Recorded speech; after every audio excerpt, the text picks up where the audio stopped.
But elsewhere in music, 1983 marked a tragic passing. Karen Carpenter of the Carpenters is dead. Reports from California tonight said the singer died of a heart attack. She was only 32. When Karen Carpenter passed, it was a moment of disbelief.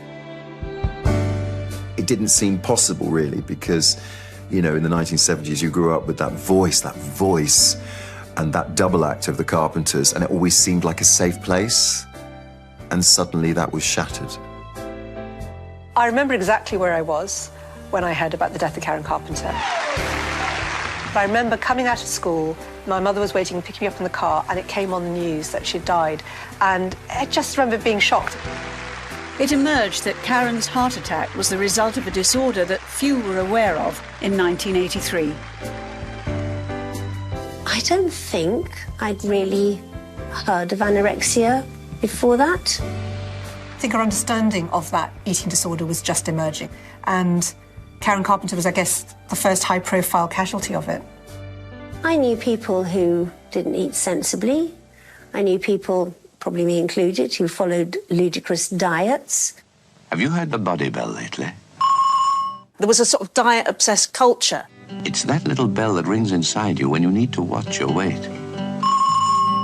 It wasn't like, you know, go on a diet and eat protein and no carbs and eat, you know, healthy foods. You didn't eat. You would eat soup or you would eat lettuce. And you'd have one meal a day, and women were supposed to be like that. Inogen crisp bread can help silence the body bell. At only 19 calories a slice, it fits easily into any calorie-controlled diet. And the light, crisp taste fits happily into any meal. To appreciate why Karen's anorexia and death were so shocking, it's important to understand that the Carpenters' success was based around a wholesome image with no secrets or scandals attached. Why do stars fall down from the sky? On the surface, it was this, what appeared to be a real squeaky clean story of absolute success. They long to be close to you. The Carpenters were everywhere. They sold millions and millions of albums. And then you find out, actually, a lot was wrong. It was kind of like a David Lynch film in that you have that perfect, glossy American sheen, and then underneath you've got the darkness. After phenomenal 70s success, the new decade saw fans question exactly what was happening to Karen Carpenter before their eyes. Some of her television appearances and award shows, there was that skeletal, you know, look, the pale face.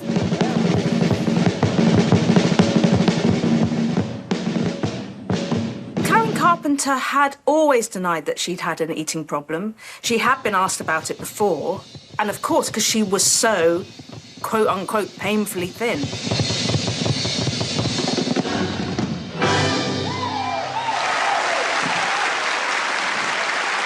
I don't think most of us had any idea about her personal struggle with her appearance for showbiz. Showbiz is very hard. Things came to a head on a TV interview so controversial that it was never shown at the time. There's one interview that if you go online you can see it was nationwide. Sue Lawley interviewing her. And I think the fifth question was, well, you've got anorexia nervosa. There were rumours, though, that you were suffering from the Slimmer's disease, from anorexia nervosa. Was that right? Oh, my God, as if she's going to... No, I was just pooped.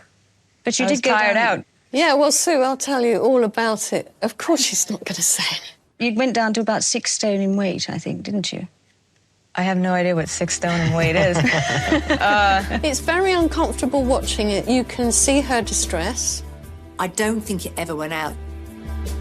Less than 2 years later, the pressure of life as one of the most famous women in an image-obsessed world had led to Karen Carpenter's tragically early death. There was no sense of real safeguarding, particularly in the music industry, for artists, for female artists. She was kind of thrown to the wolves. We know how good she was, but how fragile she was and how precious. Looking back now, she faded in plain sight from us. That's astonishing. Still astonishing.